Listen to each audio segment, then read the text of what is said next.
Welcome to this week's Escape Limits podcast. This is a FitTech special. We're here in Newport Beach with Greg Zinone. He's the co-founder of Trust BV, which is a company focused on creating utility in blockchain projects, specializing in NFT, blockchain, sports gaming, and music. Why did we do this, Emma? Well, in this particular episode, we wanted to hit what's going on in gaming, eSports, NFTs, and draw parallels to the health and fitness world and see what we could learn from their world. So, a few takeaways then from that I felt we got from the conversation. First one is purpose and community. Really understanding, I guess, which I didn't think really there was a community, but understanding what's happening in the gaming world as it relates, and the importance of community and purpose. I think that was one of the areas that we spent quite a bit of time on. Also an expert, he's been 15 years building NFTs and in that world and just really understanding the power of building out utility and making it really relevant value to the users rather than just being a thing that just sort of sits in a digital space. That was great too. And the final one was eSports. For me, really understanding what is it, who are the players, size of the market, where it's going, and some of the collaborations with sort of real life businesses and virtual businesses. And just to close it out, Greg gave us lots of lessons on how to pivot, how to build value and how to stay relevant as businesses we all move forward. And we hope that you enjoy this episode. Greg, thanks for joining us. It's the FitTech series, so we're kind of talking about fitness and technology, and you're a big gamer, and I'm glad we got to speak to each other because we arranged to meet last week, didn't we? And apparently you blew us off. Did I? Me? For the Rams. Oh well, listen. I think they told me just to blow off anyone else on your schedule, and I had to listen. What are you doing talking to the Rams? When the Rams come calling, and they are the Super Bowl champs, even though they lost the first game. They are the Super Bowl champs, so you have to do it. We actually have a new program that we're launching with the NFL. It's more on the digital divide side, but the Rams again, just like blowing you guys off last week, we had to blow off, not so much blow off a few other teams, but they wanted the pilot that we're doing just for them, which makes sense because we are now doing it in person with an incredible organization called the Beehive up in South LA, but it just worked out really well. So I didn't blow you off for no reason. It actually we're on it. When we start the program, we're going to just tell everybody, all the participants, listen, this started because you guys allowed us to blow you off for a week. And that's great. Allowed us to start it. But yeah, we're excited about it, so everything's looking good. Well, we're thrilled to have you here because you're 15 years into the game that we are watching from afar, all trying to be relevant in this new metaverse and use technology. You've been living it all those years, and we want to learn some parallels, don't we? Yeah. In health and fitness. And you were just prior to starting, because I suppose that most people's views of gamers are probably not the fittest people. They sit in dark rooms and for days, play games and they eat chips and that kind of stuff. But you were saying that that's actually a sort of a false profile of a lot of people nowadays that you're working with. The key word is nowadays, right? It was. Again, 15 years is a long time. So I've seen a lot of changes. And in the beginning, it was, the relatively unfit person in their mom's basement. And it is what it is. It was gaming back in 2007, 2006 was, it was a niche, right? People were playing it, but the real core gamers were kind of a niche, right? And they did fit that kind of in the mom's basement kind of deal. Changed dramatically, right? Especially on the health and fitness side. It is now, it's a professional esport. Like eSports wasn't even a thing when I started. There were some League of Legends tournaments that were a thing, but eSports, Call of Duty didn't have it, Overwatch, nothing even existed. So now that professional eSports, once that professional kind of side comes into play when it comes to anything, then you have to start looking at what makes anybody in general, what makes you better, right? And that's health and fitness. You can't be the best of no matter what you're trying to be unless you are health, fit, mindful. I think that comes into play. And I think that wasn't necessarily in the beginning of esports, but a lot of people, when esports started becoming bigger, you know how it is. Business started becoming bigger, new executives from outside the gaming space start coming in, and you realize, okay, there's a lot of things that we need to change, and health, fit, mindfulness, all that stuff starts coming into play, and it makes again, makes for me a better person. I just came back from the gym just now. It's going to make this interview better because I feel good. You know, it's just a natural thing that when you are taking into consideration health, fitness, and just mindfulness, you're just a better person overall. And it's been proven in the gaming space, you know, over the past few years for sure. For those that don't understand eSports, what's the quick pitch on that and where's it going? Esports is just the professional side of gaming. So it could be any game. There are games that have their official leagues, the Call of Duty, the Overwatch. So some games are better for esports and some games are better for casual gameplay. Like, you know, the Facebook games and stuff, that's a casual gamer that anyone can play. And then the actual esports, well, let's take regular sports for instance, right? It's table tennis, and not to knock table tennis if there's a professional league out there, but table tennis or something like that is a, you know, casual sport. You get into football, basketball, soccer, all that stuff, it's now a professional sport. So there's some sports that can be professional sports. Same thing with gaming. So many games out there, only a few of them can actually go into that professional realm because it just works, whether it's the structure of the game, how the game's played, like a Call of Duty and Overwatch, some of these League of Legends, some of these games actually fit that professional status. Why right? does it work? What are the variables? Like, because I keep going sports franchise. I mean, you work with a lot of NFL teams, for example. That is a whole thing. A lot of eyeballs, a lot of money, a lot of shirts being sold, a lot of superstars, a lot of celebrity. Is that part of it? Yeah, oh sure. The only difference in professional gaming as opposed to the NFL, it's the longevity of the players. Okay. Right, it is, you do have 13, 14-year-old kids that are coming in, and there's so many of these kids that are really, really good.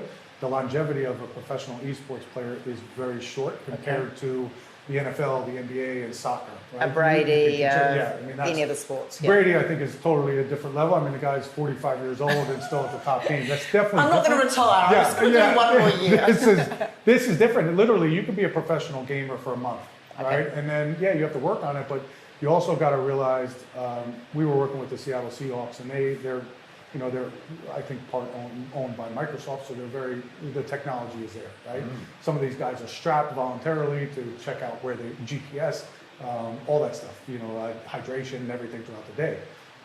But I asked their scientists. They have 2 scientists on the team, and they're the ones who strap everything, monitored all day long. So I asked them, I wanted to, you know, a big thing again was that health and fitness, and I do believe that the gaming space, if health and fitness didn't come into play, the depression, the anxiety, all this stuff is because these kids are young, right? They're younger than the professional, you know, NFL and stuff. So anxiety, depression, all this stuff can come into play, and the way to kind of mitigate that is to add that health and fitness side. So I asked the scientists, we were going to get a gamer and one of their athletes, and he goes, listen, if I put an EKG on a gamer, and he kind of knew the gaming space. If I put an EKG on the gamer and I know what the professional athlete would do, this gamer, the brain activity is going 10 times more than our professional athlete, right? Because they're playing Call of Duty, and you got to think there's so many buttons. Like, look at your kids' fingers. Like, they're going to where you can't go. So they're just a fast twitch. Muscles are just enormous, and but they have to do 15 different things. They have to look at 15 different things. So a little character going around, the professional gamer knows that this guy, they know that somebody through their headphone is coming behind them. They know the gun's clicking. They know all this stuff. So they got to take in so many data points, as opposed to a professional athlete has to know, I got to run this way, I got to run this way, maybe 5, 10 different data points, as opposed to a professional gamer's maybe 20 every second. So the brain activity is going tremendously more than even a professional NFL and NBA guy. So the brain activity for a professional gamer is amazing. That's why I tell parents all the time, listen, don't knock it until you just sit there and watch your kid play. Now, don't let them play 10 hours, but you can play too much football. You can play too much soccer. So sit there, and I said, I always tell the parents, I said, go down, see your kid's fingers moving, and just try to move your fingers as much, right? And there's no way they can do it. And then think of the nuances in gaming and what it takes to actually be a gamer. It's a lot, and that brain activity is going. So you got to also think if that brain activity is going so much, it's a lot of fatigue. Right. So if you have that much fatigue, then and no health, fitness, any kind of workouts or anything, eating good, you're going to be drained really quick. So the professional esports teams are now running more like the NFL. And how do we transfer that brain activity that's going haywire or going, very complex into moving? We know we need to move the body more. So that's always the trick that we're trying to find in health and fitness is if we move more, eat well, have enough sleep and have positive thoughts, like we're kind of on our way. So that's sort of something we're always trying to solve for using gaming, I guess. Yeah, but you got to think of gaming almost like there's other sports that you just sit. NASCAR, IndyCar, like they're just sitting, and these guys are athletes. Working. Yeah, they are working the entire time. Now, just because the gamer is just sitting, their brain activity is working, but you can imagine that if this gamer, if I was a professional Call of Duty gamer, if I'm not in shape, after an hour, my butt's going to be killing me, my arms are going to be killing me, and I'm not going to play as well. So the organizations know that, so they're making sure to get the trainers in, get them moving. So yeah, they might not move when they're actually in, and I think a bunch of the leagues have it to where there's a certain amount of breaks to get everybody up and moving, get that blood flowing, because there are real deal trainers and people that come into all these different leagues and they advise for them and they say, listen, if you don't get these kids up and moving and just moving throughout that competition, they're going to be sitting there and they're going to be done. They're going to be completely fatigued after 2 hours.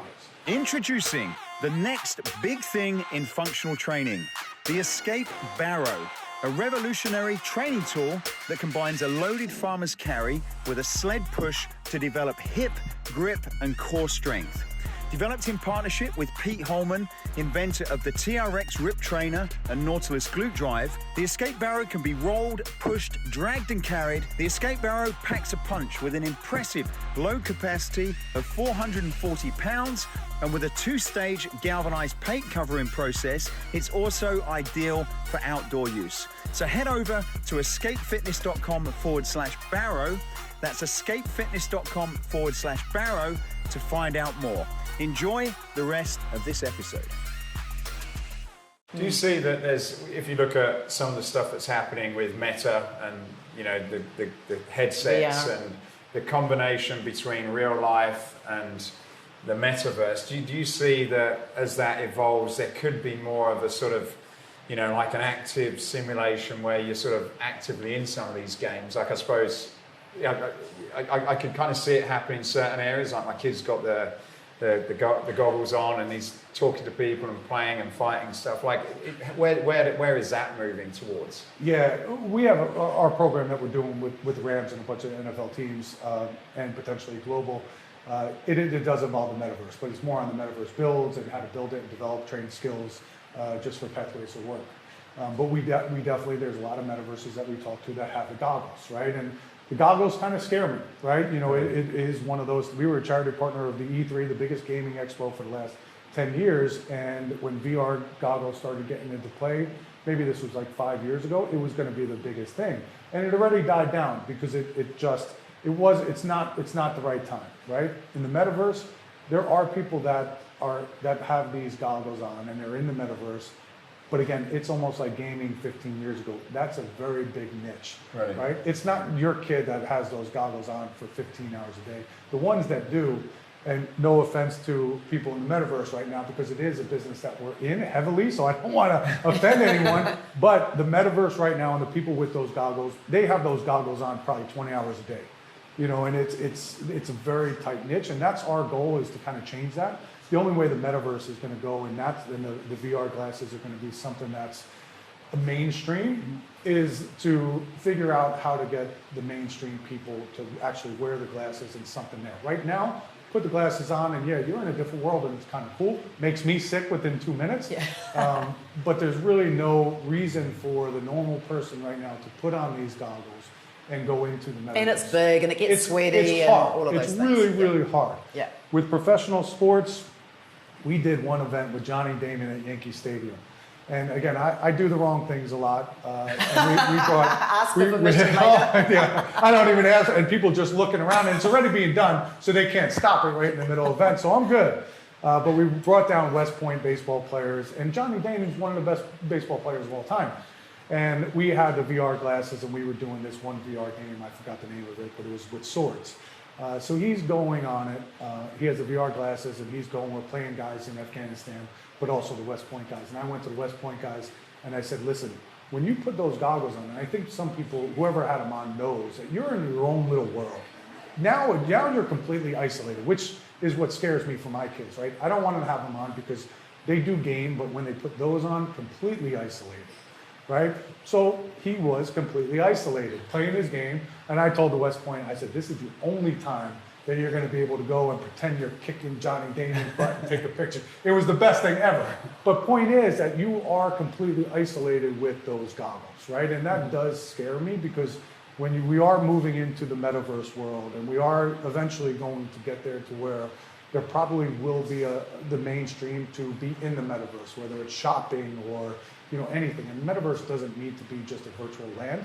It could be anything. It could be an AR campaign. It could be a bunch of different things. But which I know the metaverse got its, when people start using it the wrong way, then everybody thinks of it as just this crazy virtual land, and that's it.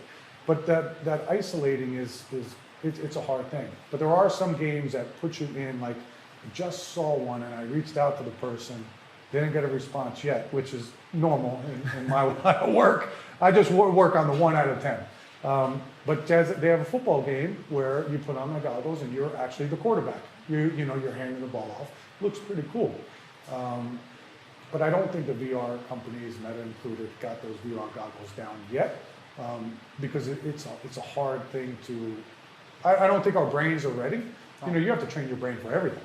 Yeah. Right? It's one of those things. My partner's going through it right now where she has to train her brain to get out of vertigo. Like, you have to train your brain to some crazy different things, especially new things. So when these VR glasses, your brain has, it's not supposed to be with those glasses on and seeing what it's seeing. So I think until our brain is trained to have those goggles on these games, that you're fully immersing yourself, no matter how cool it seems, because I would rather be a football player immersed in it over just playing a little guy, but I don't think our brains are ready for it. So it's going to take a long time. And our technology's catching up, right? Yeah, probably. It's going to take a while. Because there's a nice simulation, like I'm thinking of education, the brain surgeon and the pilot will fly simulation, before they, take you on your first flight and hopefully land safely. Yeah. So we're beginning to see that, but I think it's going to come the quality of the tech, I think, as well. I think it's not only the quality, but I think it is a matter of there has to be real deal scientists that say, especially with motion sickness. Right? That has to be taken into account. And I think that 5 years ago, no one really took that into account. Right. It's just get these goggles on, you're immersing yourself, but they're not taking on, what the brain really does. And we don't even know what's going on up there, half of what the brain can do and the power behind it. So I think that also comes with a negative kind of implication to where we're going to put these things on and it's going to mess us up until we're actually trying. And your point about isolation is really interesting too. When you talk to a lot of the tech senior executives, they don't let their kids do some of the technology for that reason. I think there's some unhealthy things that can come from moving too quickly, not understanding the repercussions of isolation, loneliness, depression, these things, emotions before I'm ready to deal with them. Yeah. It's a tough thing because you do, again, not to knock the people in the metaverse right now, but they're a very strong niche, and if we talk to a lot of them, and they aren't in the real world, right? Their real world is the virtual world, and unfortunately, but what that comes with is it doesn't matter where you are, you can always go into that world. But what kind of that takes away is you're still living in the real world, right? You still have to pay bills. Guess what? You can have those VR glasses and you don't have to pay a bill, but you're going to lose the home that you're in unless you actually physically pay that bill. Yeah. So I think that that virtual world is great with some things. I think PTSD, there's a lot of different things that we've seen on the military side, even with a game like Call of Duty, right? We were hammered by playing Call of Duty in the military, but 5 years later, they're actually using Call of Duty for PTSD. So I think it's just a learning curve, and I think the VR glasses will, and the VR goggles. Number one, I think it's not going to be this big. Do you think it'll be like the way I thought about it is the goggles are one extreme, and then your gaming is the other end. But in the middle, it's almost like if you look on some of the Mercedes cars, you've got these heads-up displays, and you can kind of see everything in front of you. Do you see that there's probably like something in the middle where you sort of got that simulation, but you're also in the real world, and it's kind of in between. Yeah, I think so. Yeah, I think that's where it is. Like we're doing, like AR is better for me, right? And granted, we're doing some similar things. I think the Rams program that we're doing, the final project for the participants in this program are going to create an AR campaign. And what that is just smart NFTs that get put into an AR campaign, and they'll go around the stadium, and you just go around and you're looking at live view from your phone. Right. But you can find these little smart NFTs. But you're in kind of that virtual world and in the real world. Right, so that doesn't take you outside of the real world and put you in a totally The power of virtual world. Pokemon. That's exactly it. That's exactly it. Why did that never Continue. actually? Because that was really Brilliant. ahead of its time. Yeah. What do you think was that sort And of healthy like? until people start running out on the road. Yeah. But surprised someone didn't ever build upon that and sort of kind of. It just seemed to just die as though it's a bad idea. Yeah, I think it was just a niche, right? It's Pokemon, right? Even though I played it, my kids played it. I think it's just one of those games that not everybody mainstream is going to be playing, right? We're working with a company, Vadim, that created this. It was a State Farm campaign. It was an AR thing, and they had little footballs, and they downloaded like, I don't even know, 300,000 people downloaded this thing and got little footballs. So that AR kind of experience is still a thing. It's just not Pokemon. Pokemon, like a game like that would always be like a niche, and it'll go up and down and whatever. But I think AR is probably the next step into getting to virtual reality, like that whole virtual space.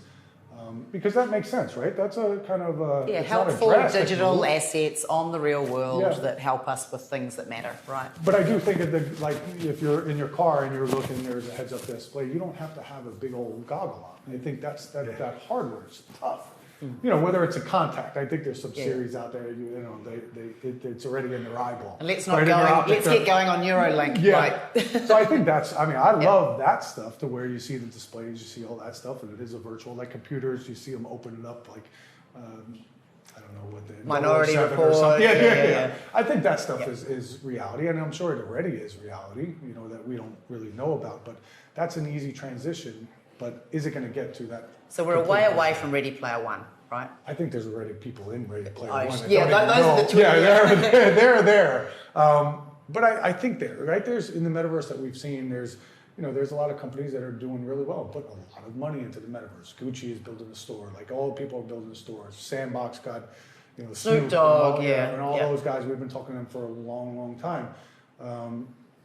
I think there's when so much money is going into something, people are going to start figuring out the real use.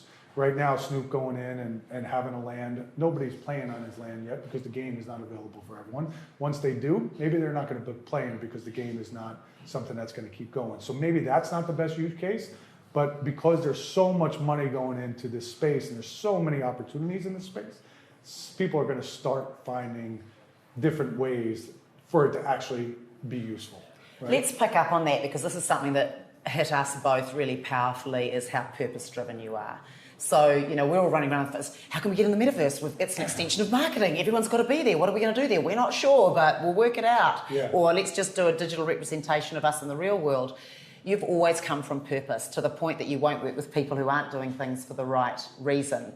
You also mentioned to us before this chat that, you still get 1 in 10 celebrities, great teams. There must be a way that you're approaching these people. Tell us a little bit about that in terms of community building and just hand on heart. Are we doing this for the right reason? Everything for me is you try to make an impact in the world, right? We're here to for a purpose, right? We're not, and the purpose is not to make money, get a bigger house, bigger car, because we can't take that stuff anyway. So if I'm going to get the bigger house, my kid's not going to be happy and say, "Oh, Dad did such a great thing. Look, he left us a Corvette or left us this or that." He's going to know that I left kind of a legacy because of all the people that I affected, whether it's here in the United States, globally, wherever it is. So that's always been a thing for me, and money has never been a driver. I think when money comes into play, it kind of drives people the wrong way, and I've seen that even with big charities. Like, the more money, when we started a military charity, and now that we have ROI Collabs Foundation, we have a mission statement. Every foundation has a mission statement. And I don't think anybody, any charity, any impact, any company ever said in their mission statement, and to raise this amount of money, right? It's to be good in the military, to take care of kids on the street, to do this. But most of the people, and I understand money kind of drives organizations. You have to have more money to make bigger impact, get all that stuff. We're fortunate enough to have things that can drive some revenue streams. But I think people focus on making money to make impact, and then they kind of lose sight on actually making the impact, because it's always, we need to make money in order to do it. We need to make money in order to do it. So I've always put the impact first. I mean, right now we're dealing with, I mean, my partner and I, we're dealing with how are we going to pay our bills next month? But we're going to do what we're doing. We're starting a new program with the NFL. And the NFL, you know, in the metaverse, on the metaverse side, they haven't jumped into the metaverse. But our way is just like in gaming 15 years ago, we're going to get in on the community side, right? We're going to do things for the military, and it just so happens that we're going to be the first in the locker rooms with gaming. And we become that gaming go-to. Same thing here. And, you know, again, not to make it seem like an alternative motive, because our motive is to make the impact. But the NFL is not doing a ton on the metaverse side because they have to see where it pans out. But we're doing metaverse stuff, metaverse builds, and you know we're kind of going the back door on the community relations side by our program being a digital divide program, right? We're going to kids and youth on the street and adults on the street and teaching them how to build in the metaverse, because we do believe, especially in rough areas, underprivileged or however you want to call that. I always use the wrong term, but just people that need help, right? That don't have the education, don't have, you know, whether it's the money or anything. I think there's so many opportunities in the metaverse space in terms of job creation and job builds and, you know, creating, you know, just a totally different environment for their kids, themselves, their families, their communities. But if typically companies don't go to those communities, so we're going to go to those communities, especially with the metaverse side, because if nobody does it, then that's a whole nother population that's going to be sidestepped yet again. And this is not like the gaming side. Gaming, a lot of stuff that they can do. Music, we're also incorporating music too. We think music in the metaverse is like elevator music, and people on the street are great at music. But our thing is, we're going to make sure that those populations are not sidestepped yet again, and they can take advantage of stuff like that. Because right now they can't. Whether it's the internet they don't have or the hardware, right now they just can't do it. And I don't think that's fair, right? These kids that are growing up, it wasn't their fault where they grew up. Probably wasn't the parents' fault. Sometimes it is, sometimes it's not, but that's not going to stop us from going to a certain place. I just had a conversation with the wife about it, just a text that I had about something that we tried to start 4 years ago, right? And it was in the Gaza Strip. It was with a global organization called Mercy Corps, huge organization. And they do some amazing things. And we were Gaza Strip has a company called Gaza Sky Geeks, and they teach coding to people on the Gaza Strip. So I thought coding is great. I can't code, but I can create an NFT. This is before the NFT boom was even around. I said, let's go in and have an NFT studio and teach them how to create NFTs. And they can make a business for themselves. And you don't have to be just in the Gaza Strip in order to get that out to the world, right? You know, they have computers, education. You know, they don't have anything else to do really except to, you know, go to school and learn and stuff. So they're, right, to us, they're a great population to hit. And it's needed, right, in order for them to either get out or help their community or whatever they want to do. But we're going to have some issues with that, right? We're going to get in there, and Mercy Corps, now it's 4 years later, and it's finally coming to fruition. But the problem is where you live, right, and trying to teach people that it's not about X, Y, or Z, it's just about the person, right? These people didn't, you know, there's some people that they didn't have anything to do with where you grew up, how you grew up, right? They're just there, and they deserve opportunities just like everybody else. The problem that we're going to face is Gaza Sky Geeks and the population that we're going to hit, they're Palestinian, right? So we're here in the United States, right? We're taught that, you know, we're not on that side, right? And it's like, you know, maybe we have an opportunity to hear is we're hitting people that are not doing the bad. I mean, there's people we can go out here and find just as bad people than in the Gaza Strip, right? Doing even worse things. So we're not hitting those people. We're going to hit the people that are hungry for opportunity, hungry to get out. But there's no doubt that we're going to come into kind of some barriers, and we're going to do that, and people will be gung ho, and then they're going to hear that we're on one side and not maybe the side that they agree on when it comes to politics, right? Mm-hmm. So we're going to hit that for sure. But for me, and just like the text that I just had with Mercy Corps, it's like, yeah, we're going to hit. We've had the discussion. We know we're going to hit that. But can you imagine if an NFL team or NBA team or some of the people that we bring in that give the opportunity, that one of them just say, you know what? Yes, let's do it. And then the group that we have coming out of our studio actually creates a kick-ass app or AR campaign, fan experience campaign for the team, and the fans don't need to know who created it. We want them to know, but it's just like blockchain. Who cares what it's built on? If it works, it works. So can imagine a team that picks up maybe something that we build and it's amazing. And the fans use it and it's amazing. And then we say, well, guess who it was built by? Everyone else is going to be like, I want it. It's possible. I want it. Yeah. So it kind of is, it's like that one movie to where, I forgot what it was, Lincoln Lawyer, or one of these movies where, I think you know what I mean. It's like, and now just pretend that, it's the color of the skin, right? So you can think, and then people's perspectives were different. We're going to make sure that we build something that's really kick-ass, that other people really want. And whether or not they know where it's built from or not, these are good people that we're going to bring on. We're not going to bring on anyone that's not. But it's about a change perspective. But what are we going to do? Not do it because we're going to hit some walls? I've done things all my life that I hit wall after wall after wall. One of them is going to open. So we don't want to not give opportunity, like people on the street in Chicago. People aren't going to give those people opportunity just because they're on the streets in Chicago. It's dangerous or this. But there's got to be organizations that are like, we're going to do it anyway. Don't judge, equity, let's go. Yeah. So we're excited about it. So yeah, everything is definitely impact driven for us. I think it has to be, right? And we kind of hold strong to those values. Again, money's, I hope not going to be an issue for us in the long term, but right now but we have a lot of different ways to make a lot of money because we have, even the game that we have, can make a lot of money, but we're not focused on money, right? So I think that's a big deal. And I think you actually go through a lot when you don't have it. You need to be driven and you need to be kind of creative.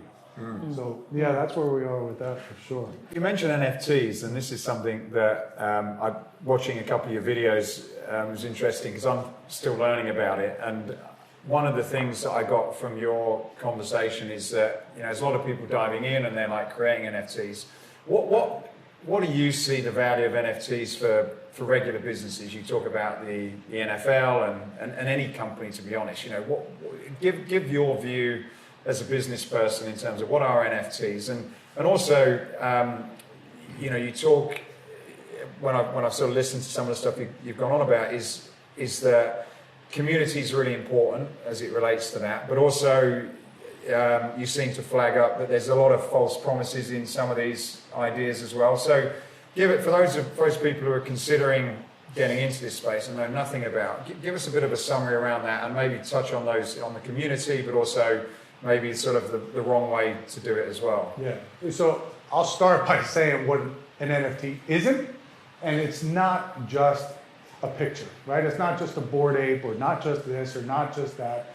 And I think the space, listen, it grew to where it got because of the Bored Apes, because of the little, fun pictures and stuff. But it also, people got a negative connotation to it, right? They have a negative thought on what an NFT is because you buy a Bored Ape, what's the utility? Where's the value? But an NFT, all that really is it's just proving ownership of a glass. Or, it could be a car title, right? But it's a digital car title that's built on a blockchain. And the blockchain, all that does, it just verifies that transaction, that thing is real. You own this, as opposed to us getting a contract on a piece of paper and that may be flying away. You'll never know. On the blockchain, and the good thing about the blockchain is it goes, if I transfer it to you, that's a new block. And you can't defraud that, right? Someone can't come in and say, no, that's mine, right? The blockchain verifies those transactions are real. So an NFT is more of just a verification system that, something is yours. Whether it's a car title, a house deed, rewards. Starbucks just came out with their big rewards program that they're going to have NFTs and it's going to give them coffee experiences. I don't know what that is. If it's going to Colombia, I'm going to start drinking coffee experience. But it's so much more than what people think it is. Like my dad, for instance, thinks I'm nuts for being in this space because what's the value, right? He goes, where is it? Yeah, where is it? And it's, where's your gold bar? If you own a gold bar, where is that? It's sitting in you're not somewhere, maybe. Yeah, maybe, exactly. So it is one of those things. I think the space grew so quick. And it does have a lot of people that are frauds, right? Because there's so much money in it. Mm-hmm. The first panel that I did, and I always, again, I say I do the wrong things and say the wrong things. The first panel that I ever did was a blockchain panel up in Seattle. This is probably 5 years ago. And blockchain for me was built on trust, right? Because you can trust that this is mine because the blockchain says it is because it has that true ownership, that trust. And I said the problem is, and this is when the ICO boom started. So there were so many people. I had someone come to me and say, Greg, I want you to be CEO of my company, and I want you to build a coin. And I was like, all right, what do you want your coin to do? I don't know yet, but let's just put shit out. Let's get the ICO, and then we'll figure it out. I was like, wait, what? Because people were just throwing in millions and millions of dollars. So I sat out there, I said, you know what? The only problem, the big problem that I see is I'm going from conference to conference, and everyone looks the same, talks the same, acts the same. If you want to get mainstream, you got to change that. The only other big problem is blockchain is built on trust, in my opinion, and 99% of the people in blockchain are frauds, right? So it's like, wait a minute, there's something that needs to change. So same thing with the NFT space. There was, people that got in it that made a lot of money off a cartoon picture because people were buying things because they thought they can flip them, which they did. They made a lot of money. But then what? Right? What do you do with the cartoon picture, right? Then utilities started coming into play. Yeah, that's what I'm figuring out. What do you do with some of this? But even like a Bored Ape, right? Or even take a company like CyberCon's unbelievable NFT collection. It was, I think, a tattoo artist that created these little cartoons. The CyberCons, they put them up, made a ton of money. And then he was like, most of the people are like, holy shit, what now? Because now you have a community that bought something that wants to flip it, and the only way to flip it, and the only way to make money is for some kind of utility to come in, because then it's going to die off, and that's it. So they started having to create, which they did. They're one of the organizations that did a really good job of giving you new utility. But even their community even has a company like that's given more and more new utility, they still want more and more utility. So a lot of the NFT collections that made $1 million, they didn't have any plan, nothing. They just did a fun little cartoon series. They pushed it out. They made $1 million, $2 million, and then they had no idea how to even run a business, right? It's now a business. Once you sell it, it's now a business. The problem is people didn't think that it's going to be a business before they sold it. They just sold it, and then they had to figure it out. 50% of them didn't even want to figure it out. They just took the money and ran. And then the other 50 had a really hard time trying to figure out utility. So what is the utility? Now NFTs, when it comes to artwork and Bored Apes and stuff, there's nothing wrong with a little portion of the NFT market that is going to be just a picture, right? It's like a Van Gogh or something. What's the utility of Van Gogh? I could look at it, right? That's it. There's no other utility. It's not like it can do anything for me. So when it comes to artwork and stuff, there's some that can be just a Van Gogh. And you could put it on a TV screen just like a piece of art. It's, the same thing, but it doesn't have any other utility. The real thing is, where is the utility coming from with this new stuff? So that could be a niche artwork style where there's no utility except I like it, right? And the value is because I paid it because I like it. Appreciation. That's it. And whether you flip it and whether someone else thinks that's valuable too, that's up to them. And if they do and they buy it for double, that thing is now valuable to that person and that increases the value. Now where we go into play is the utility. So even 4 years ago, I created 2 NFTs, one with Chief Keef, and the companies that we work with, they said, this is it. And it was a little cartoon character with a microphone. And I was like, what does it do? He goes, nothing. This is it. And I was like, well, I don't get it. I said, why would someone buy this? And then again, this is before the NFT market even started. I was like, I don't get it. He goes, we got to do something else with it. He goes, well, what do you want to do? I was like, something, because this is just a piece of artwork, right? It's a cartoon. So we wound up getting that little microphone in a few blockchain games to where if you go around a game, and I think it was Unforgotten World, one of the little blockchain games, and if you found the microphone, it would give you special powers. Right. I was like, all right, that's something. I still don't want to play the game, but at least it does make some sense. Like, something. There's something. We wound up not pushing it out because, again, NFTs weren't even a thing, so people didn't even know it. So maybe we would make a few $100 or whatever. Nowadays, you can make $1 million. So even the game that a friend of ours created it. He had an avatar, created a platform called Replicant, built on Unreal. Thing is amazing. I met him 4.5 years ago now. Thing is one of the best avatar animation platforms in the world, right? Unbelievable. Created a game just to show utility for his avatars. This is 4 years ago. And I was like, well, what are you doing with that game? He was like, well, we just wanted to see and just start showing what the utility is for our avatar. Our avatar can go in a game, our avatar can do this, our avatar. I was like, I've been in the gaming space for, at this point, it was 12 years. I can do a lot with that game. So we took license of it and, continued to develop that and all that stuff. And it was one of those things that they did an amazing job developing this game, but it has real utilities. Before, they never called it an NFT. It was a digital asset. Just like a friend of mine that left Activision, created a company called Mythical Games. It was just a digital asset. Now it's considered an NFT, just because of the word. Take that away, I did forget NFT even exists. It's just a true ownership of the digital asset. But every avatar that we create, we pop in game, and if you own that NFT, so say we do a Dr. Dre NFT avatar. So you not only own that that digital asset, but it's playable in game, and it can increase in value.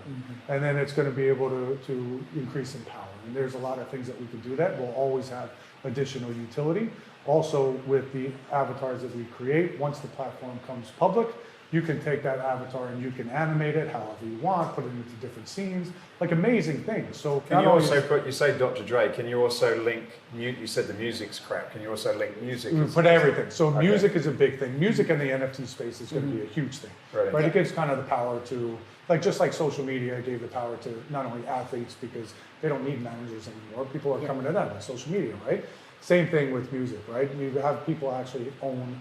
I don't really understand how that works where, I understand if I own an NFT of a certain album, I own a little piece of it, but how can you ever get your money? I haven't really figured that out too much, but I do know music is going to be a big part. So our game, the avatars can be NFTs, and they don't necessarily have to be NFTs, right? There's gamers, there's athletes that just want to be in game. So we'll create their avatar, and we'll put them in game, and it doesn't have to be an NFT where people can buy it. It's just a character that you can play in game. Represents you. Now, if you own the avatar, if you own the NFT, then you have that NFT in your wallet, and you're the only one that can play with that NFT in game. So that's for example, you had, because we were talking about this earlier, like if you look at the whole Peloton and a while ago when they had this issue of music licensing, could you arguably do some sort of like game or workout, virtual workout or whatever, and have that, if you're an artist, could you allow people to use whatever music you want? Buy your song, buy your track. Can track it like that way, can you? And I think there's artists that are starting to do it. The problem is they can't be with the record label, right? These record labels own, whether it's the masters or the musics, and they haven't. Record labels are they're trying to figure out how can we stay a record label, right? Because these artists are doing their own thing, especially artists are leaving the record labels to create their own. But that will be a thing where once, if you create your own album and it's not owned by anyone else and it's owned by you, you can start pushing that out. It could be a private thing where only, when I say that only you can listen to it, it's just like a Bored Ape, right? Anyone can take, or an NBA Top Shot. It's an NFT, so you own that video, you own that clip, you own that thing, but anyone can go online and see it, but you actually own it. Same thing with music. You'll actually be a real owner of it, but you also want other people to listen to it, but you're a true owner of it. Right. So music, and it can be fractionalized, but all that's, regulations and stuff is going to come into play. You never know how NFT are fractionalized, but when it comes to workout videos, the only problem with that right now is licensing, right? And all these big labels, it's hard for them to get into the metaverse and stuff because the metaverses have to pay the license fees and stuff, and it's tough. We're actually working potentially with a company called Dash that we could get our own radio station. They own the license, and we can use any music, right? And put any music into our metaverse, which we're doing with the Rams, right? That'll be a part of what we're doing with them. And we can have, we can teach how to be a DJ, how to have their own station, and that's owned, right? You don't have to pay for the license. You can put any music out. We just have to figure out how that, if we do have an NFT in it, maybe it's NFT to have a membership to listen to that station, and only you can listen to that station.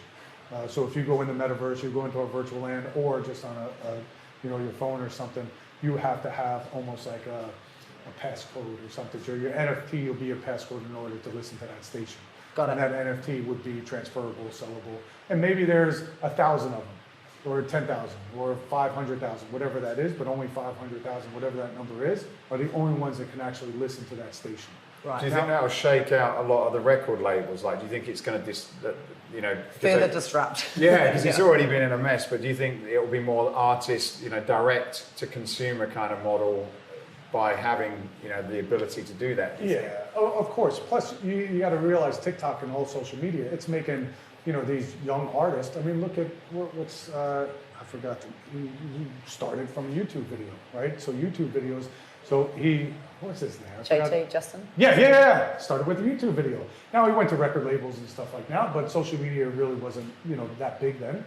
Now, Justin Timberlake, if he goes on TikTok and has a, you know, great song, he can take that song, it's not owned by a record label, and he can just crush it, right? And then, you know, music tours, all that stuff. So social media is allowing these young artists finally The stage, because direct unfortunately, stage. that's exactly it. And unfortunately, when it comes to record labels and all these big companies, they're cherry picking, right? You know, they get it might not be the best music, it might not be the most talented artist, maybe he's wearing the right clothes for the right time, and they think it's the right thing for their record label.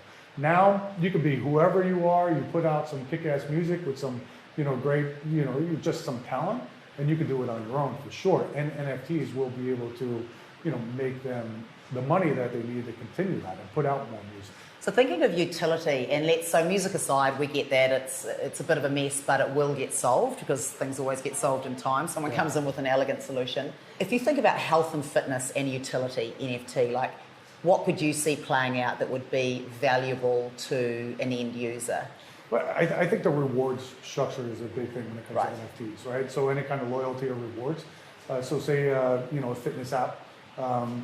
And again, the NFT, people are doing it left and right. They pay for a membership, right? But that membership, who knows, it could be taken fraud. The NFT, all it does is give you that membership for life until you transfer it. And no one can screw that up, right? So it's actually in fitness, the apps and all this stuff. So I think that's, you know, a true thing. Plus if you own an NFT, you can have certain things, experiences I think are big. You know, when it comes to our professional athletes, we were gonna, you know, have all these experience when it comes to, you know, private workouts or stuff. You can imagine that if one of the best fitness experts has an NFT collections and 1,000 people can buy that NFT, you know, maybe every week one gets picked and they win a private training session with that. But you have to own the NFT, you have to own that membership in order to get that. So I think that and the workouts themselves, I think there's something there. I don't know exactly what, but you can imagine once you understand what an NFT is, and it's not just a Bored Ape or something, it's just giving somebody, yeah, you're in my club, or you're in this, or you're in that. Access is exactly it. It's then you can do some really fun things, rewards and stuff. I think there's a bunch of fitness apps that you get rewarded for just walking around or exercising or something. Right. That I think is a beautiful thing. Yeah. So if you put that into the NFT world, to where there are reward structures, you're getting essentially paid, and eventually you could be getting paid in crypto, getting paid in this once that starts coming in. But you have to own that membership, that NFT, in order to get those rewards. And then you walk around, you exercise and stuff. The more exercise, the more, you know, money, token, whatever you get. Maybe you get a meal plan. You know, there's so many experiences that you can get, especially in the fitness side. And for me, we built one program called Rehab with the Troops. And in order for me to get these vets off the couch, I had to give them a lot, right? I had to give them a lot of incentive. Yeah. So you take someone like my mother, for instance, she's not going to work out, right? No. She works out for one of our kids' weddings and that's it. That's it. Now, if she had to pay, like she helps my kids' braces, right? So, and she has to figure out the dollars in order to do that. So if I said, hey mom, there's a new NFT fitness app that's out there, and you can pay, you can select braces, in that NFT. And if you work out a certain amount of time, that money that's called that monthly dollar figure that I need for my braces, which is completely ridiculous, it doesn't even come to you. You're working out and that money comes directly to my account to pay for my kids' braces. I guarantee she's going to be at the gym, probably twice a day. And what that, in the beginning, maybe she couldn't care less about being healthy. She wants an alternative way to pay for the braces. So real world motivation. Real world motivation. Earned here and then exploited or comes to you expressed in the real world. But the beautiful thing is giving people incentive at first. Then slowly and surely, they couldn't care less about those incentives anymore. They see great. The beauty of working out and fitness. So does that technology though, like I suppose compared to where we are today, and say for example, I'm the brand and I want the demographic of your, there's obviously going to be some exchange in value. I'll give so-and-so money if I get the details from your mother, for example, so I can market to her or something. There's obviously some transaction, but if you're a big brand and your exchange is I'm going to pay someone money to do that, does this blockchain or NFTs allow me as the brand that is going to pay for that? Does it allow me to have sort of like this greater level of information or data? Like what's the sort of what is this allowing to happen that's not happened before? Does that make sense? Yeah. So I'm not a data person. My partner, she's all about data. So I've learned a lot. And for me, listen, I love going into Instagram or whatever it is, and it pops up an ad. I guarantee I buy at 9 out of 10 things that pop up. Ads for me are great, and they can target me all day because they tell me what I want, and I actually want it. Right? Sometimes I want it. Yeah, they know it. So I'm fine with that. But I never thought, okay, if I'm going to bring people to an app, I don't want their data exploited. But I do see the value in it. The value is tremendous in that data, right? But the great thing about the blockchain and the NFT world is you own that data, right? So if I own this app or something, that's my data. Now it's up to me whether or not I wanted to sell it to this or that person. But now you're owning. I mean, that's the whole thing about decentralization, right? It's you're now decentralizing where, well, I guess decentralizing, you don't own anything. But it's that data is really, really important. So, and you can exploit that data in so many different ways. As an individual. As an individual. Okay. Because at the moment you can't. Like you use Facebook. That's it. They get the data. They get to use it, right? So when it's on the blockchain, that's where Web3 comes into play. To where now it's changing the game to where if you're on Web2 and Facebook and stuff, they own the data. Now you're going to own that data. So now you're that power, which goes to the music and not the record labels. You're these individuals now. You're in power of that, which I think is a huge thing. Your health data, your fitness data, and then it's up to you whether or not if it was up to me and someone said, okay, I'm going to do X, Y, and Z on the internet, and my data, I'm going to see where all that. Maybe I'll sell it to this person or that person. So data is really important. I know the value of that. I never did before my partner comes into play, and it's a crazy world. And when I first heard it, I was like, that's sketchy, right? That whole data stuff is sketchy. But then the more and more you think about it, it is a huge revenue stream. Not that should be a complete driver, but there's some positive things that you could do with that data, especially when it comes to health and fitness. I told you, right? I just finally got my blood work. My cholesterol's just through the roof. If there was an app, if there was an app that everything is in a play and it can be gamified and there's some fun things. Listen, I'm eating the oatmeal. I'm doing all this stuff, and that data comes to me, and maybe it's pushed over, and maybe I push it out to a certain brand or something, and they say they see me doing all this stuff, and they see my data, so they even see my value as something that they want to pay for. So I think somebody's going to figure it out. Someone way smarter than me. But I think that's what the whole Web3 comes with, especially. But a brand I trust that I want something from.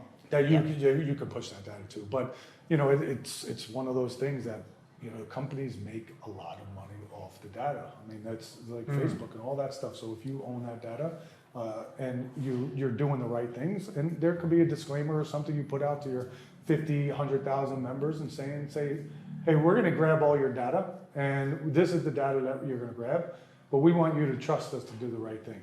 Or we're going to give you the data. However you want to play, I think that when that trust is in the play, who cares where that data is going to go? And maybe you check a box where you say no, and feel free. But if you do allow us the data, maybe you'll get a new meal plan or get another experience or something. So there's really, really fun ways. It's more of a fair trade, I guess, than a mindful trade. First of all, you're just being sold out. Exactly, yeah. Yeah, because right now we don't get anything out of it. Even comments, people go and comment, and there's some really, really smart people commenting on they don't get paid for that. Right, that's human capital. Right, your mind is your human capital, and right now we're posting. There's doctors, there's lawyers, there's all these people posting some really, really, really valuable stuff, more valuable than the news stations for sure. Right, and they're not getting paid for that. So you can imagine, commenting, and getting based on your knowledge and your wisdom, you're actually getting paid. Some currency around it. Yeah, I mean, I'd start learning more. I'd be more on the edge. But I think my what I know and the knowledge that I got over the last however many years, even growing up, I think it's worth a lot of money to someone out there. So if there's someone figures out not only on the health and fitness side, but human capital and stuff, changes the whole web experience, right? Because now you're commenting because not only someone can use it for good, but you're also getting paid for your comments. So you're going to be more apt to do more, to go and do more, yeah. right? And give your good knowledge out. Now it's up to you whether or not you think that's good stuff or not, because there's some shady people out there. But a lot of it, if I'm looking at a product or ideas, in fact, I was just doing it before. I was looking at a popular person's channel, and he made a comment about something, and I just read the comments, and it told me everything I needed to know to take what he was talking about and apply that to mine. The comments are more valuable than the videos. Yeah. The video was the subject. It was like, well, what are people thinking about that? And it's amazing the power of these comments, as you say. But it's almost like consumer feedback that you pay organizations a lot of money to give you, don't you normally? So. And it's real life experiences from someone else, right? Doctors. And it's open source. Yeah, so it's you've open, got, right. You know, to choose a writer, there are, 7 billion at this point or whatever? Yeah. Exactly. Yeah. And doctors, listen, they went to the school and they know some stuff, but maybe they didn't go through what you went through, right? Maybe they never had cancer. Maybe they never had a broken bone. So if they never had a broken finger, they don't know what it feels like to have that broken finger. They might know what's inside and what you should be feeling and what may hurt. But I would rather get, hey, this person broke his finger and this person's saying that this is what hurts and don't do this, don't do that. That person knows. I'd rather pay that guy $1, $2 for that comment than the doctor that never broke his finger. So I think when it comes to that, and health and fitness too, when it comes to health and fitness, right? It's everyone's body is different, right? I can eat a certain amount of calories, and my partner can eat a certain amount of calories, and I can, my love handles will grow within Different 3 results. hours, and hers will be completely fine. But everyone's body is different, so I'd much rather have this person knows what I've been through. He was, he or she was a fat kid where I loves the kid. I want to know what helped her or what helped him, and that human capital is big for me, because especially when it comes to health, like everyone's body is completely different. How they work out, how they eat. You can't just do a X amount of calorie diet and be the same, because everyone's metabolism is different. Everything is different. So if you have like that group that person actually been through what you've been through and knows your body, knows all this stuff, knows your age, that's who I want to listen to. So the web is going to change all that stuff. I think. I don't know. Maybe you'll never get paid for it, but I think if someone figures it out, It's a nice idea. I think It's a really good idea, because it's value. It's value. Yeah. Emma, one of the things you mentioned before is about this sort of gamification and like where that's going and that technology. I don't know whether that's something that we can. Definitely. So if you think of platforms like Zwift or, where you are actually operating in another world, and there's leaderboards, and I can race with whoever, and maybe it's someone from the Tour de France, or maybe it's someone in Australia. You've done a lot of matchmaking from afar. You have your military examples. You've got what you're working on now. What are some of the beyond gimmicks? Like I'm talking about gamification that drives true loyalty and true behavioural change. Tell us a little bit about that and what you've learnt through the businesses that you've had through the 15 years. Well, I think what drives true loyalty in anything is actually liking the product, right? Really? Probably loving it. That's it. Like, beyond like. I'm not going to love Domino's if I don't love, having a slice of pizza. I don't care what they do in terms of gamification, leaderboards.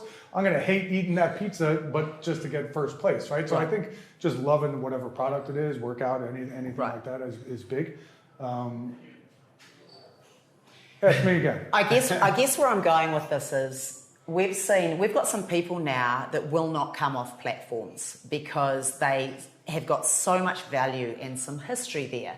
So if I leave, I lose my points, I might lose my streaks, I might lose my position on the leaderboard, I might lose my friends, I might lose my community. You don't be a part of the subscription going forward.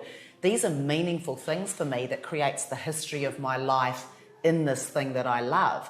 We look at Strava, for example. So we've got a lot of people that don't want to lose all the history of all the runs that they've done. And this is my favourite run in London, and this is my favourite run in LA. So there's things that are meaningful to a person because it's really colouring in their life, and they've got a community, and it's linked to something that they really love, which is maybe activity, or when I get to a hotel, I want to feel really healthy, and here's the best trail you need to do. I know you're a 5K person, do this. So we're just seeing that's true value, where I love it, there's a whole lot of things that they have built that encourage me to keep going, the streaks, the leaderboards, the, you know, things that rewards systems. Yep. But it's like, where can we go now? Because we're seeing a big drop off, and we saw connected fitness and all of these things have triple digit growth. We've watched it sort of drop off as life comes back. We're humans, we're not very great at sticking to things, especially things that are a little bit hard and might be a little bit healthy. So how can we learn more, I guess, from the gamification or the gaming community to get us more engaged in these? Because I can only really name a few of these companies that are having long-term stickiness for people to stay in. I think that's with everything, right? How many times do you stick with something? I love a meal, right? Now I've been eating tuna fish for 40 days, and I might not get to 7 days. So I think that's with everything. It's in the gaming space, same thing, right? You play a game, you play your team. Eventually, you're going to get fatigued on anything. I think, right? You know, and there are some things in life where, you know, if you do truly love it, but when it comes to a product, products come and go, and technology changes so drastically. There's something that all these platforms need to do is they need to change, right? A lot of platforms, I mean, just look at the social media platforms. If they don't change, they're going to be lost. You know, MySpace, I remember MySpace. It's unbelievable. Everyone loved it. And then Facebook comes in. But Facebook is a dying... Then, you know, Snap, but then, we'll just borrow the ideas for Instagram. So they kind of... Then TikTok, the latest, you know, the fastest growing platform. And I think they're all generational too. But you look at some of the, like TikTok's a great example, and then comes Chiller. Yep. Very, very similar. I mean, they do the same thing, and there's a bunch of apps that do the same thing. But TikTok, you know, gained in notoriety, and that's what people know. So it's brand awareness. So I don't know. You can have the exact same product and just not be successful. So I don't know. I think it's you just kind of think with every product. I mean, look at, you know, we're in a health and fitness thing, so I don't want to bring up Coke or Pepsi, but they just do some really cool branding things that keep you engaged. Yeah, I mean, how are they still around? They keep refreshing. They and they go to the populations that, you know, don't necessarily care about health and fitness, and when they try to do it with, you know, diet or this or that, it just doesn't work, right? It's just not working. So I think, you know, all these platforms and stuff, it's always going to be one, just like the NFT. You always got to have new utility. You always got to keep people engaged, because it is eventually you are going to die off from it. I think, because that's how I am personally. Do you have any that in your world, you've been in it for quite a long time in that industry? Like, have you seen anything in that space that has surprisingly continued to last through different generations? You know, has there been any gaming examples or anything like that you've seen? I think the more casual games that everyone plays, right? The Words with Friends, or, you know, things like that anyone can pick up and play. Just something very, very easy that you don't necessarily get fully engaged with, like a Call of Duty or an Overwatch, which Overwatch is a great example. Huge, a lot of money in it. It's just one of those fighting first-person shooters, and they might be in their last season after, I mean, hundreds of millions of dollars dumped into it. But it's all that fatigue, and technology can only get them so far. Like, you take Madden, for instance. Madden, you know, it's a great game, you know, NBA 2K, all these games, but the technology is only going to get that game so far. It's going to get the avatars looking better, maybe some gameplay better, but basketball game is going to be a basketball game. So where are they going to go to actually keep people engaged? Is it the VR? Is it something else? They got an eSports side to it, but, you know, I don't know if that's necessarily going to keep them engaged. Eventually, people will fall off. So I think the casual games that just anyone will play that you can take off a week and still be okay. That you can take, like even Facebook. You look at Facebook, the people that are really engaged on Facebook, they're always on Facebook. And then if I take off a month, you know, it's like working out, right? You take off a month, there's people that need to get back in, and then there's some people who are like, I'll just take 2 more weeks off or 3 more weeks off, and that's it. It's going to take them a long time to get back in. So like these platforms, if you do lose someone, it's going to be very hard to pull them back in unless there's just something new. But that's the beauty of like the NFT spot, and, you know, there's some real potential in that loyalty. So is it combining that? So if you had to sort of like deconstruct it and say, okay, like, because I suppose you must be in the similar business where it's like, okay, you know, games come up and down, and then they've got to reinvent themselves, and do you do another model, or do you just throw it away and start again? So I suppose in terms of what you're doing, there are a lot of similarities between people and fitness. Is if you're deconstructing it, is it a case of, well, you can dip in and dip out fairly easily? Yeah. And you like the NFT part is you're building these additional rewards, whether that's like events or, you know, face-to-face things. Have you got to build in these sort of extra dimensions so it's not just about the game, for example, it's about everything that happens around it, would you say? Yeah, especially if you want to bring a new audience, a younger audience. Like our game, we did choose to have a simple fighting game. It's called Influencer War, Metaverse, because anyone can pick up and just play it. You don't have to play it on a daily basis. If you're at the arcade, if you're, you know, anyone can pick up and play it. It's a fun thing to play anytime. But there's new things that we got to put into it. But just like these apps, and look at the diets, right? I was on no carb. I did no carb. I lost 100 pounds, right? That died off. You know, this CrossFit, like there's always something new. Paleo, all that stuff, but it always dies off. Maybe it resurfaces, but it always dies off. So I think the only thing is to involve these not only new technologies, but, you know, like a reward system or something to keep people engaged. But it's got to be fun. You know, it's got to be one, and community is a big, big part of it. Especially in the workout side. I mean, you look at CrossFit, right? CrossFit, I'm not a CrossFitter, but I think, and I could be wrong, I think CrossFit is, yeah, it's about the workouts and how, you know, your body shapes because of the CrossFit workouts, but it's a community, right? I call it a different word, you know, it's like a real, like, tight-knit community where if you're not a CrossFitter, you're not a CrossFitter, right? That's the word. Yeah, like a That's it. It is, but it's a you know, listen, a community is a cult too. Cult is a community too. Little out of their minds. Yeah. But the CrossFitters, it is that they figured out how to. No carb didn't figure out how to have a community. It was individual, right? Yeah. You did no carbs. You did paleo, same thing. Individual. You ate this way. It's not like, oh, you're paleo too. It's like owning a Jeep. My partner just got a Jeep. Everyone waves if you have a Jeep. For some reason, it's like a community. I don't know how, but they figured out, I have a truck. You know, I have a Ram. It's not like everybody waves. No one waves. It's more like another way. Yeah, they figured out it's this community. CrossFit did a really, really good job of figuring out how everybody that jumps into CrossFit, now they're involved in this community. But when you unpack that, you think about what are the boxes that they ticked. Okay, great workout. You're going to get results. Yeah. Sure, some people got injured along the way, but you know you're going to get some results. You're coming more days than you're not. So all of a sudden you're in that behavioural change. They have a food conversation, right? Yeah. It's hyper local, you know, so you know these people. So there's just so many reasons and hooks for it to stay. We feel the same in group fitness and in sort of my world. The last 20 or 30 years is people love the music, they love the people, they love being in the front row, they love the instructor. So you have these real hooks. It's not just one, it's a symphony of all of those hooks. And I think, and you've also mentioned very strongly your mother example, you know, if it's not strongly valuable for you in the real world, it's going to wane in here. And generational, that's really stuck with me because our parents, I mean, I'm still on Facebook because they have to be, because otherwise my family don't know what I'm doing. Yeah. So you've kind of got Facebook, more people are on Insta, then you've got TikTok and all the others that are coming. But you see the generations, and we know that Zuck had to launch Meta because Facebook people are dying. You know, like, what do I do next? Yeah. So you can sort of see how that's going. So I think that's been really fascinating. And then ease. I think there's something around that behavioural change. Like I even think, what behaviours am I still doing now that I was doing 10 or 20 years ago that I could see myself doing in 10 years?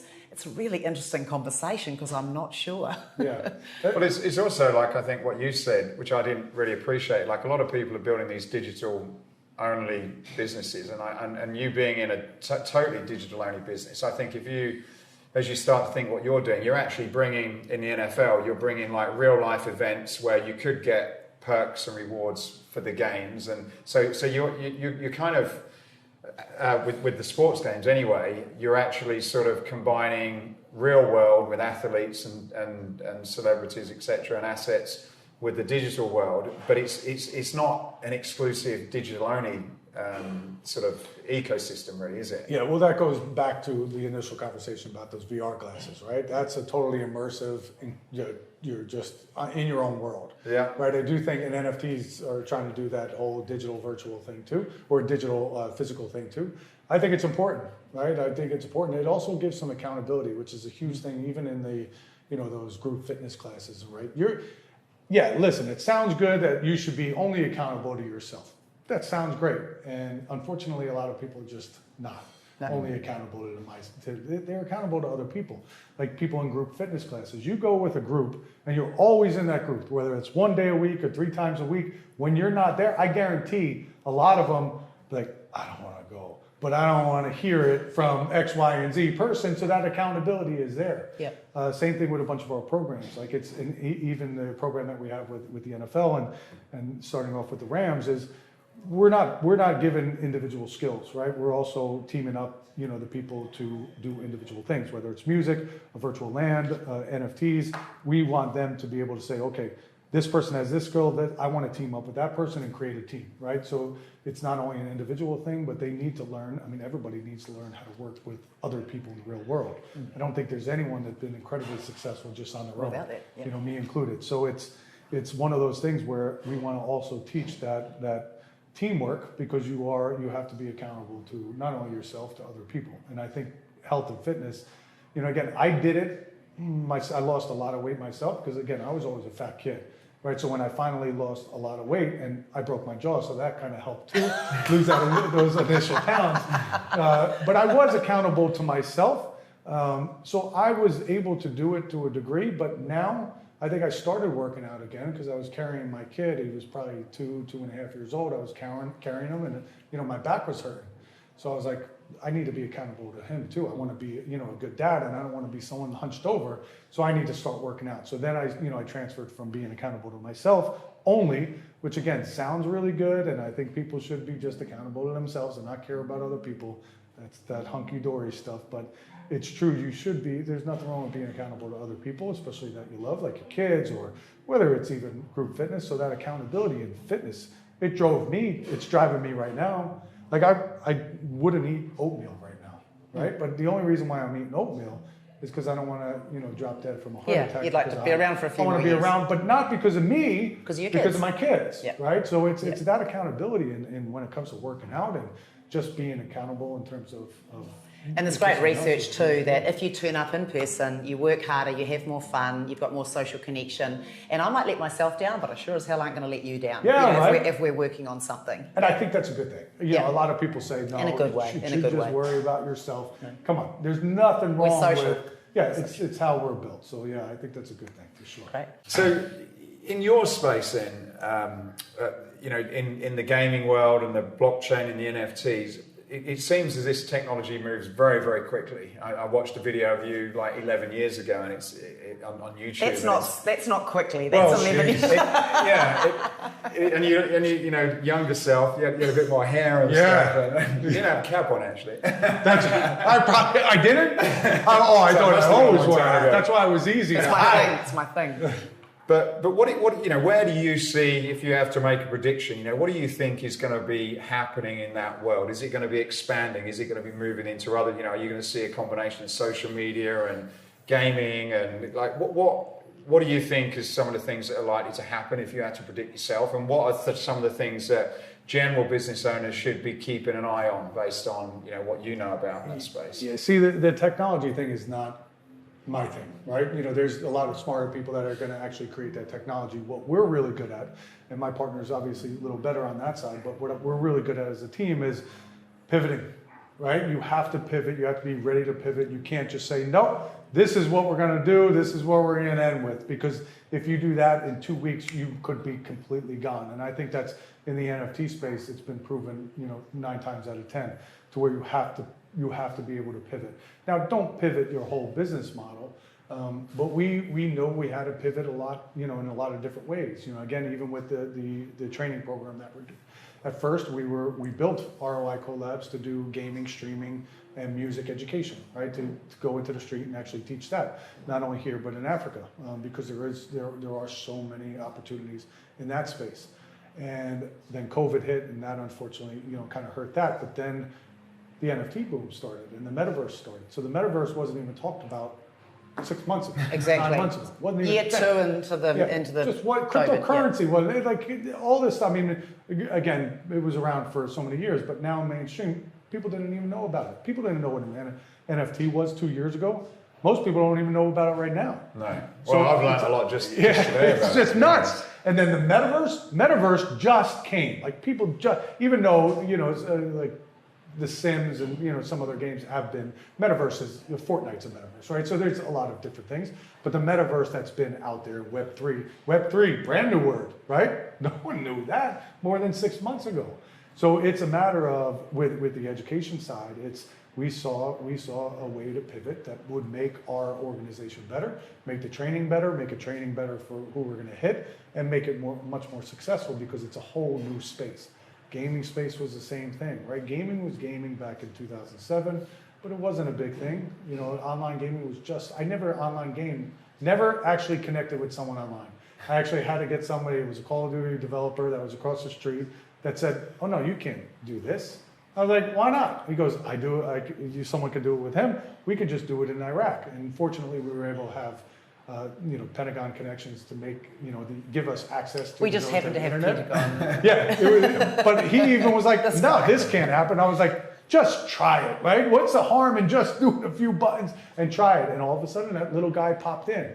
But a lot of things in the gaming space, people had to pivot.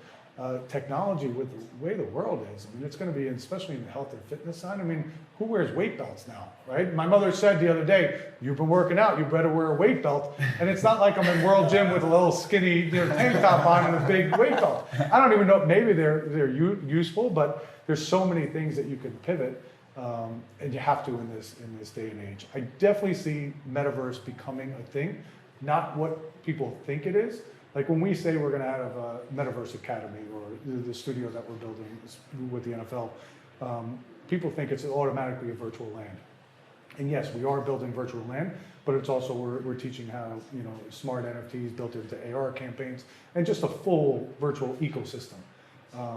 But people automatically think it's just a little guy running around a little land that you created and it's cool looking, but that's only one portion of a metaverse. So the metaverse is going to constantly change. Web3 is going to constantly change things. That's even a power word that'll even go away. So it really is a matter of you just got to be ready to pivot, not your entire business structure, but just like us pivoting ROI Collabs from the gaming and streaming side. We can incorporate the gaming and streaming side into the Metaverse Academy that we have now. But we had to pivot because we saw a better lane that was overall a better win-win for everyone. And that's technology, right? It can change next week. Now, if next week changes things, we're still going to do what we do now. Maybe next session we'll change the things or we'll incorporate it halfway through. But technology, NFTs, smart NFTs, it's just starting, right? People don't even know what it is. Again, mainstream, 9 times out of 10, we're not even getting into the cryptocurrency side because there's so many negative thoughts on that. But it's a matter of being able to pivot, but pivot in such a good light that you're taking advantage of not just the new fancy terms and what's going on, but the actual new technology, and especially the new technology that's coming out that we don't even know about. But the technology that we might not even know about may not have been even developed up until 2 weeks after we know about it, right? They said just a few years ago, a crazy thing, which got to make you think. It was something that 3 years ago was a study done, and they said 60 or 70% of jobs, whatever, I don't know the number, but the number was staggering. The percentages haven't even been created yet. And that's like, wait a minute, there are doctors, lawyers and stuff, that's only going to be a small percentage. But the largest percentage of jobs out there, the technology hasn't even been created yet to even have those jobs. And that was a few years ago, and you know how technology is coming quicker and quicker. So even in a year, there's going to be something brand new that we're going to be able to capitalize on. So I think that was said in the context of we don't know what to train our kids for because in X number of years, these jobs haven't even been made up yet. They haven't even been created. We're definitely not training our kids for what they're going to use. For what's right? coming. My kid's not, no offense to math and middle school math, but he's not going to use algebra. But I guarantee, and he wasn't doing well, and he had to go to summer school and all that stuff.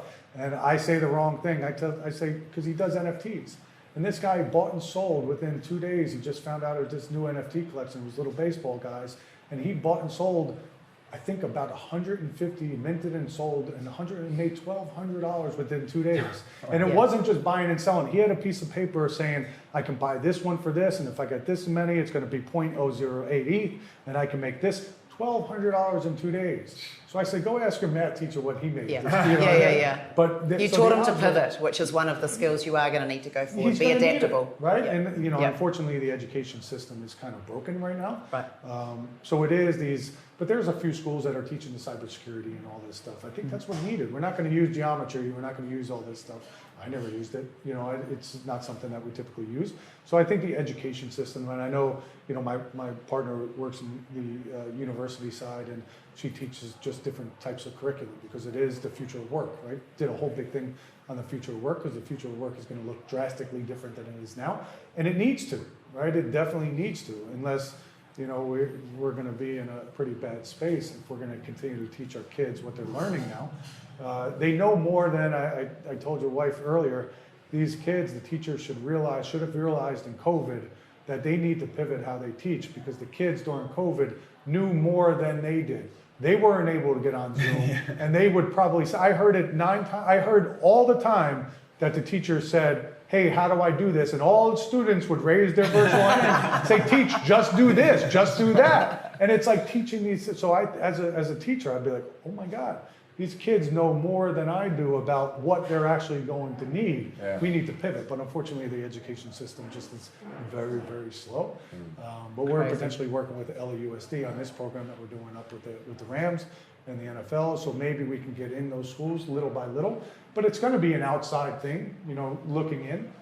But eventually, these people will see that these are the jobs that the kids are going to go with. Yeah, and that's right. I don't know whether or not even college is going to be here. Yeah, who knows? In the way 10 we years, live, 20 years, and I don't know if it's needed, right? Especially Yeah. with the jobs that are there. Now, the technology jobs, the doctors and stuff, hopefully they go to school and they do all that stuff. But the majority of the jobs, I just don't think we're being taught the right things at all. Great. Final advice for the health and fitness industry.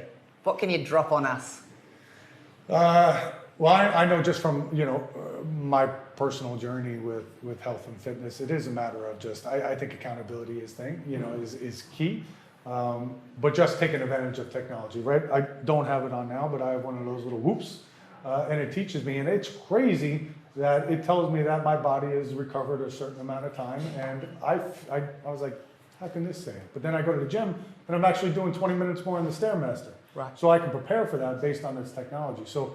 And all the food stuff, all those, the different diets are going to come and go and stuff. But if technology is technology, it will eventually, it'll get better, but it's not going to just come and go, right? It's going to eventually just keep getting better. So all those things like the Whoop and stuff, I think that's a great thing. I was always skeptical of it. I still until it started changing your behavior. Until it starts changing behavior, especially now, right? I'm going to have to, check my heart rate and check all that stuff, and I wouldn't be able to do it. If I didn't have all this technology, I'd be thinking, I got to slow down because I might have a heart attack. But I think that taking advantage of technology, but also, all these companies, I think they really need to start taking advantage of the new technology in order to keep people kind of engaged. And listen, take a page out of the CrossFit thing, and community is just a huge deal. They did a great job with it. So how to get that community involved, just to have that kind of accountability. But I think when it comes to technology, I think there's so many leaps and bounds. You see it with NFL athletes, right? They can run faster, they can jump higher, they can do all this stuff because it was like Rocky, right? You have the Russian, and then you have Rocky. The Russian should have won that. Statistically, the Russian, if it wasn't a movie, the Russian, because of how he trained, right? Took advantage of the technology. So, it's all these things. If we do take advantage of all that technology, we are going to be a completely healthier society and working out, and the workouts are going to change, and we're going to be working out until we're 80, 90. I mean, we're in California, so you see these 90-year-olds, and they all look 30. They all look, it's crazy. But, that health and fitness side, taking advantage of the technology on the individual side, but also the companies taking advantage of like the Web3 components and the NFTs and all the things that they could potentially do with it just to keep people engaged. Because again, incentives for me is big, right? So that Web3, the NFT stuff can give people the incentives that normally wouldn't be working out to actually get healthier, and then they'll see and they'll continue that. Or just the people that already are, give them a little more incentive. And again, it could be paying for, I love, an app that pays for my kids' braces totally. I mean, I'd definitely refer you to sign me on, and I'd have my kids' braces paid forever. But I think those incentives and just taking advantage of the technology working out. You're going to see in the next year or two so many different companies, utilizing technology and just taking over. Look at HyperIce and all those companies. It's a gun that anyone could have did it. And now there's some real stuff, or the new patches. And there's so many things that technology can just make us better, feel better, look better, all of which looking better, make us feel better, all that stuff. But yeah, technology, I think, is, and the same thing with our line of work, right? It's just always being able to pivot and take advantage of that technology, just make us better. Great. Fantastic. Great. Well, thanks, Greg. Awesome. That was awesome. Some good takeaways there, and thank you very much for your time today and shining a light on a very different world than what we're familiar with. Yeah, I appreciate it. Sorry if I talked too long. That's awesome. Thank you. Thanks very much. Thank you. Thank you. Hey, I hope you enjoyed this podcast. If you did, then please go over to iTunes and subscribe to the Escape Your Limits podcast. Leave a review, leave a comment. It really would help us a lot to continue to keep these going.